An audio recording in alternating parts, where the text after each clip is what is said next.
Bolo trochu nechutné, že to sú nejaké krvavé stopy a tak. Organizátori, ja som musel byť dosť vtipný ujkovia a tituli. Prečo to ľudia robia takýto ultra cycling, alebo prečo to ja robím? Na zemi som našiel banán. Dneska to naozaj ten deň má do seba, to je skúška. Mi takto robí Ritka. Pán majiteľ frflal, čo má s tým spoločné. Ideš. Neviem, či som bol už niekedy v živote viacej unavený. No tak toto bol môj noclah.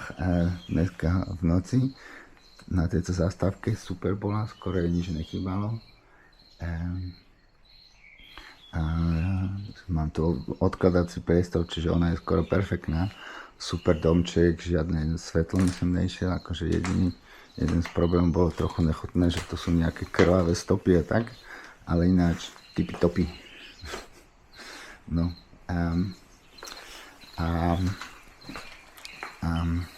1:20 som si lahol spať, teraz je 4:20, čiže 1:20 som si lahol spať, teraz je 4:20, čiže spal som 3 hodiny, myslím, že teraz už spať nedokážem, tak asi sa zbalím a idem ďalej, však čo budem, pri najhoršom si láhnem cez deň nekam spať na chvíľu, keby som strašne unavený, a však pomaly vychádza slnko, myslím, že sa balím a idem.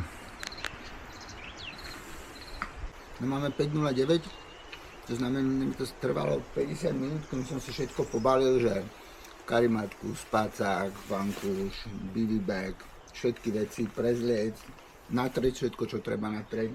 Na raňajaka sa napiť sa, zbaliť špinavé prádlo, ešte nabíjať pár vecí.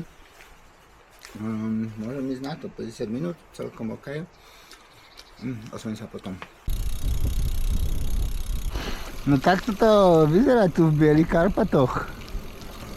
Preto sa tu nedá ísť ani nejak rýchlo, lebo je tu štrku, nerovná cesta. Takéto šutre, na takých už som raz jeden plášť rozťal.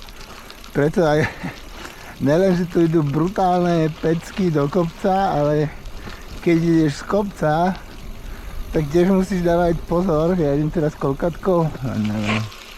No pomaly idem. Idem desinou. Aj keď je tu, že je klesak 13%, tak musím dávať bacha. Lebo tu človek sa skýbli jak nič. Op. Tak to človek radšej pribrzdí popredu.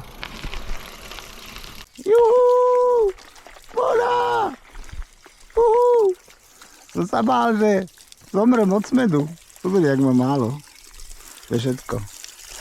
8. Ups. A kde sme tu? Tu sme. Voda na Kopanicích. Som v starom Hrozenkove, v Bielých Karpatoch, to je ešte tá česká časť. Tuto si organizátori pre nás vymysleli takúto nejakú kúlehu. Tu ukazuje 17-18% a to určite nedám, hlavne keďže mám na ľavej nohe trochu achilovku asi presilenú alebo čo. Ale čo, jaký ináč status? Status je ináč celkom fajn. Akože telo, prekvapivo, všetko fičí okrem tej achilovky. Teda samozrejme niečo cítim v nohách, ale oveľa menej, než som čakal. Potom žalúdok, celko dobre, okrem toho cigára, čo som si dal na pradedovi, a potom ešte ten sandwich, to mi bolo strašne zle. Tak to bolo, ale ináč teraz sa to upokojilo. Na raňajky som si dal Coca-Colu a nejaký proteínový tyčinku a to bolo OK. A mentálne super, nemôžem nič povedať. Dneska by malo byť zamračené, možno bude aj pršať. Uvidíme, aké to bude na náladu. Bicykel doteraz 100%. Že jak fičí, iba že som mal jeden ten incident s taškou a preto mám môj nepremokala kátaška, kde mám veci na prezlečenie, na spätie, má dýrku, čiže to ešte musím niekedy nejak vymysleť, že jak to zaplátam alebo čo. A navigačne celkom OK. Myslím, že častejšie mám akože peknú štreku, ale ne tú najkrajšiu, ale však to je jedno. A nálada je, myslím, super. Koľko mám zhruba 580 z tých 1070 km, čiže vzdialenečné kilometre už som za polovicou, ale výškové ešte ne, to ešte príde. Veľa tých výškačov teraz tým traverzom cez tieto Karpaty, potom cez nejaké dve pohoria a potom na Polánu a neviem čo. Čiže výškové metre ešte nie som v polovici. To je blbé, hlavne s tou Achillovkou. No uvidíme, jak sa to vyvinie. Ale ináč to robí normálne radosť. Facit zo spatia na autobusovej zastávke. Akože bol to zážitok. Ja som sa strašne tešil, že som našiel takú dobrú zastávku. Aj keď tam boli nejaké krvavé stopy a tak. Ale to bolo fajn. Ale človek sa typujem oveľa horšie naozaj vyspí tak vonku, lebo príroda existuje, furt vietor búchal do tej budky a človek tak trochu nepokojnejšie spí a to je iné než na izbe, čiže môj plán na ďalšie preteky je určite iba chodiť do hotelu, ubytovní a tak. Mať možno iba úplne že núdzový nejaký BV bag alebo také niečo. Ale to asi nemá zmysel, lebo aj toho hľadanie tak v noci, o 1:00 v noci, ja som tam hľadal, svietil do domov, či si tam môžem niekde láhnuť, to bolo také trochu smiešné. Ale ako skúsenosť to bolo super. Teraz mám všetko, čo treba zažiť asi jak ultracyklist. Aj to spanie na zastávke. Vieš, toto bol dlhý príhovor. Taký, že je polovičný facit, lebo máme 2 dní zo 4, čo dúfam, že 4. deň dorazím. A takže preto taký dlhší medzifacit. Baví to baví. Skoro to robí až závislým, ale je to samozrejme makačka. A čo je naozaj zaujímavé, že tie nohy jak fungujú, to nechápem. Že jak to človek dokáže šlapať. Včera som od 5:30 šlapal ráno do 1:00 v noci. Dnes, čiže ani to neviem vyrátať. No mŕte dlho. A bolo to OK? Človek je neskutočná mašina. Ozvem sa, keď bude niečo zaujímavé alebo pekné. Čau. Slovensko, naspäť. Tuto krajinka. A tuto krajinka. Točímatelka. Dneska toľko šlápem jak nikdy. Včera som to vôbec nešlapal. To je často. 15% zase. Tam ma nejaký kolega predbehol. No, ja ale musím robiť pár technických zmien. Tento pone sa mi toto posunulo. Toto by malo byť vodorovné, to musím ušrobovať. A hlavne musím urobiť pár vecí skrz to, že mám tie odpísané tieto achillovky. Tak musím dať nižšie sedadlo a tieto, čo sú klíc tuto, ich musím dať čo najviac dozadu, aby achillovka bola čo najmenej namáhaná. Dúfam, že to pomôže. No ale predtým si dám ešte toto raňajky som si nakúpil. Buchty tvarohové, parádne také crunchy žemle, tie budú mega.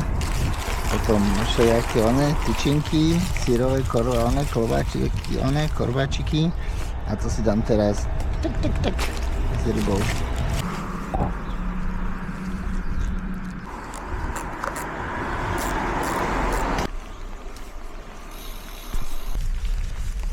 Takže musím priznať, nálada už bola aj lepšia kedysi, niekedy.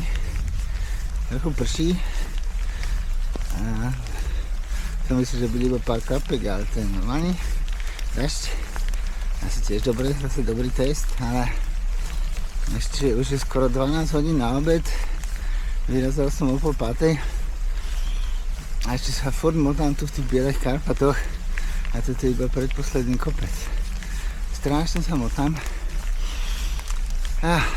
Ide to strašne pomaly. Si pripadám strašne slávy. A ešte aj to som tomu asi nepomohol, že som s takou brutálnou chuťou zjedol tú strašne dobrú žemlu, tá bola naozaj 8 s tými sardinkami, ale potom som to ešte, to bolo OK. A potom som to ešte zalial z ice cafe, asi pol litra. A to bolo asi príliš moc, neviem, sardinky a mlieko. A som si myslel, že proteíny, že to pomôže, ale človek sa nikdy neprestane učiť. No dúfam, že toto je taký najnižší bod.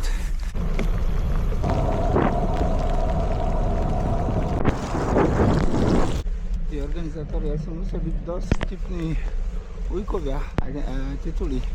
Si to predstavujem, aký majú ten meeting, že hej, kde sú najbrutálnejšie strmáky na Slovensku a v okolí. A že poďme tam.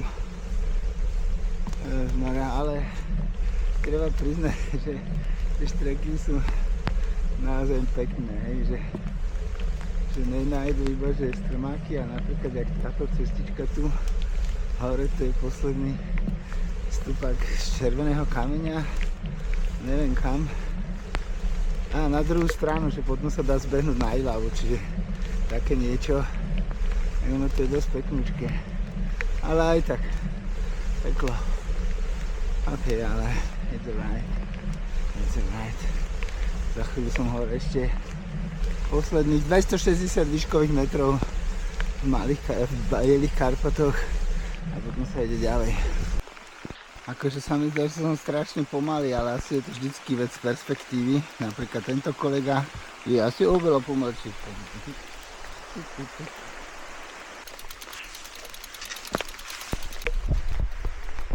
Toto je možno dobrá situácia na vstup, prečo to ľudia robia takýto ultra cycling, alebo prečo to ja robím. No to je strašne zaujímavý šport, lebo nejde iba o fyzickú výdrž a treba mať úplne, že na to vybavenie, ale treba vedieť aj organizovať jak tú trasu, tak aj obživu a spánky ale hlavne treba byť strašne úževnatý, neviem, či sa to tak dá povedať. A to je taká kombinácia, ktorá tomu dodáva taký rajc, že v takej kombinácii to asi ne každý si strúfne alebo dokáže. Neviem, no akože nemôžem hovoriť za ostatných, ale prečo? Ja som sa dal na ultracycling, ja som sa dostal v cyklistike cez triatlon a bicykel ma najviac bavil, hlavne ten pocit, keď človek fičí krajinou dlhú trať a tak krajina sa mení a človek tak ňou prechádza strašne rýchlo a to je strašná radosť. Určite sa to dá nejak hormonálne vysvetliť, že čo sa tam deje s mozgom, že človek dostáva tak strašne vnemov a keď si človek uvedomuje krásu tejto planéty alebo kadiaľ človek prechádza, tak je to strašne uspokojujúce a zároveň ja vždycky som mal najradšej také filmy, čo sú road movies, že keď niekto od niekam ide a vyzerá to byť taká nemožná akcia, jak ten detko, čo išiel na kosačke, ja neviem, cez pár štátov amerických a niečo sa stane a potom sú technické problémy a furt sa zdá, že to nejde, ale nejak to ide ďalej. A toto je taká možnosť, akýby taký zvlášť sám seba, alebo taký svoj road movie zažiť, aj keď je to trochu nekomfortné niekedy, ale je to dosť naplňujúce. Človek sa cíti brutál živý a ja som strašne rád, že som to spustil a samozrejme rozmýšľam, či to ešte niekedy urobím, ale Aktuálne to vyzerá, že áno.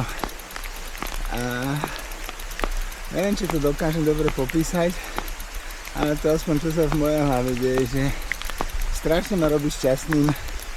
Úplne nové cesty, krajinky, ale aj ľudí vidieť a stretávať. A potom strašne veľa jesť, čo je pecka, že človek môže jesť toľko chce, koľko chce.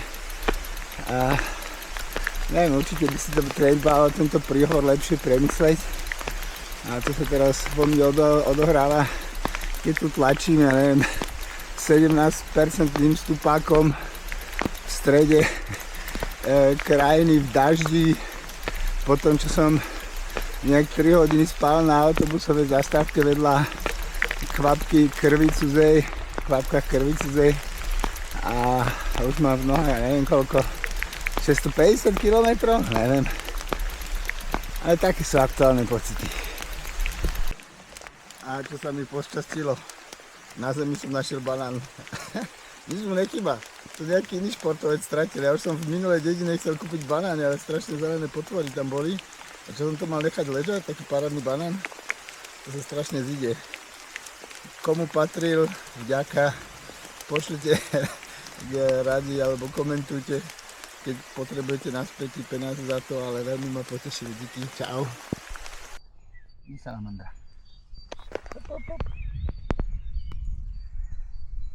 Tu ide salamandra a ja mám zase defekt. Dneska to naozaj ten deň má do seba, to je skúška. Dúfam, že tá jedna guma to potom vydržím, toto musím nejak potom zalepiť na hoteli alebo čo, neviem.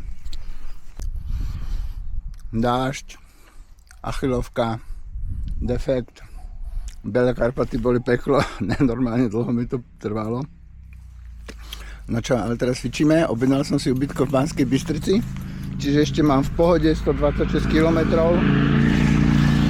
126 km a ešte raz 2000 výškovými, nejak v noci tam dorazím a potom uvidím, že čo zajtra, jak to zvládnem, ešte neviem presne koľko tam je, ale to je ešte mŕte veľa. No, tak štartujem do Banskej. No neviem, čo je problém, ale aj to druhé koleso púšťa vzduch. To je blbé, že ja už inú dušu nemám, ja som mal 2 náhradné. A teraz, že čo, jak to riešiť, ani neviem prečo, ono to púšťa pomaly vzduch, čiže som pozrel do Google, že kde je tu najbližší cykloobchod a je dole v Ilave, čo je 12 km. Našťastie iba dole s kopcom. Čiže môj plán je taký, že furt kontrolujem, že či to ešte nejak ide, dofúkam, idem. Čiže to je plán, že takto sa nejak dostanem do Ilavy, tých 12 km. Blbé je na tom len to, že je to dosť brutálny kopec tuto a dúfam, že sa nedostane bicykel spod kontroly, to by bolo dosť blbé, kebyže nemôžem potom zadnou brzdou brzdiť alebo čo. Preto mi Ritka takto robí Ritka. Dobre. To je dráma. Posledná duša, vymením na podhradí Vršackom, fučí. Obidve fučia. Čo teraz? Ja kúkam do Google, v Ilave 12 km najbližší cykloobchod, čo mám ešte mega šťastie, že to je dole kopcom 12 km. A takže čo robím? Na 8 krát ona vydržala vždy nejaké 2 minúty, alebo to tak guma, alebo minútu, tak som na 8 krát nafúkoval koleso. A pumpa samozrejme vydrží 2-3 nafúknutia, tá elektrická, kým mu treba dobiť. Čiže nafúkam, dobíjam, 8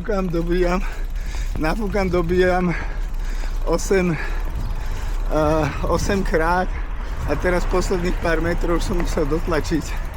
A som tu bicykle pre všetkých, dobré cyklo v Ilave, dúfam, že mi nejak pomôžu s tým kolesom zadným, shit. Ok, ale to bola dostatočná dráma. Najprv pán majiteľ frflal, čo má s tým spoločné, že chce svätý pokoj, že má dosť veľa roboty aj tak. A potom všetko urobil, vymenil a ešte kávičku som dostal strašne veľa cukrom. Dobre to bolo. No, čiže dohromady s tým bršackým podhradím Ilavou a s gumovým servisom všetko klaplo, mám za 2 náhradné, také tie klasické, predtým som mal TPU. A oný cyklomechanik hovorí, že tie sú není urobené na také veľké váhy, jak ja mám na zadnom kolese. Mám tam mŕte ten bag so všetkým, teraz ešte mokré veci. A no, dneskajší plán je sa dostať do Banskej Bystrice. Treba preklenúť pár kopečkov. Dohromady máme ešte pred sebou 110 km a nejakých 1900 výškových, čo je dosť, ale niekedy sa tam dopracujem, ubytko mám dojednané, už viem aj, jak sa tam dostanem dnu s PIN kódom a tak, čiže sa na to strašne teším. Tam budem musieť vysušiť, oprať veci, dúfam, že im tam nenechám strašný bordel, že to nebude nejaké špinavé všetko. No a teraz šlapem, bude to asi zase nočná jazda. Ešte tam bolo tak veľa mŕtvych salamandier, rozflákaných na cimpr-campr. Ideš, tak aspoň nechcem pomôcť. Utekaj, hopš. To bolo úplne strašné, niektoré úplne vyzerali, že hopš. Hop, ideš. Hop. Čau, maj sa, už sa nevracaj, tu cez cestu zomreš tam.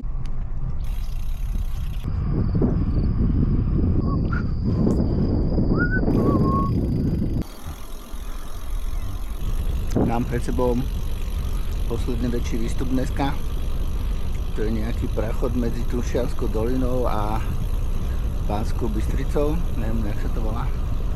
Preto sa ešte posilňujem. Mám žemlu od obeda a k tomu proteínovú tyčinku. A spolu to náhodou celkom bombou ochutí. Budem to jesť aj mimo bicykla? Masné. Neviem, či som bol už niekedy v živote viacej unavený. Došiel som na ubytko, opral som všetky veci, dal nabíjať elektroniku a idem spať. Dneska sa spím viacej 6-7 hodín. Uvidím, jak ďaleko dojdem zajtra. Čau. No ak niekoho zaujíma, aká bola štreka, tak išlo to hore dole po tých bielých Karpatoch. Bolo na nich špeciálne, že všetky tie stúpania boli veľmi príkré, aj tie z jazdy a zároveň tá cesta bola niekedy dosť zlá, preto trebalo dávať pozor. A aj keď tam bolo veľmi pekne, tak potom tie 2 defekty okolo Vršackého podhradia boli dobrá záťaž, ešte, že som bol zachránený potom v tej Ilave. Potom to išlo náhodou celkom pekne až do prejazdu Štúrec. To bol samozrejme zase zaberák, ale hlavne smerom na Banskú Bystricu bol potom strašný nečas, hromy, blesky, tam ma chytilo aj krupobytie, kde som sa našťastie mohol skovať. A potom som bol strašne rád, že som skončil v Banskej Bystrici taký unavený asi ako nikdy.